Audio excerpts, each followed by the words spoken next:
Dunyodagi eng katta qo'y zoti Hisori qo'ylar haqida.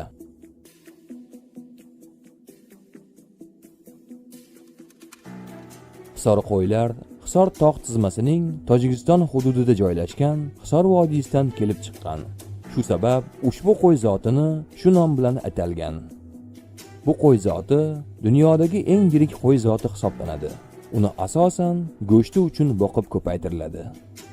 Hisori qo'ylar Markaziy Osiyo mamlakatlarida, ayniqsa Tojikiston va O'zbekiston hududida ko'p boqiladi. Hisori qo'yning balandligi yelkasidan hisoblanganda o'rtacha 80-85 sm ni, og'irligi esa 120-190 kg ni tashkil etadi. Bu qo'ylar shoxsiz qo'ylar toifasidan bo'lib, kallasi ham odatdagi qo'ylarnikidan biroz kattaroq bo'ladi.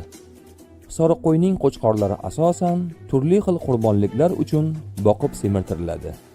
Boqilgan hisori qo'chqorlarining vazni 200 kg va undan oshiq, dumbasi esa 60 kg gacha bo'lishi mumkin. Ushbu qo'ylar jazirama issiq va ayozli qishga ham bardoshli bo'lib, aynan shu jihat sabab Markaziy Osiyoning deyarli barcha mintaqalarida uchratish mumkin. Bugungi kunda hisori qo'ylarning eng yiriklari Tojikiston hamda O'zbekistondagi yaylovlarda boqib ko'paytiriladi. Aziz do'stlar, kanalimizga obuna bo'ling va rolikka like orqali baho bering.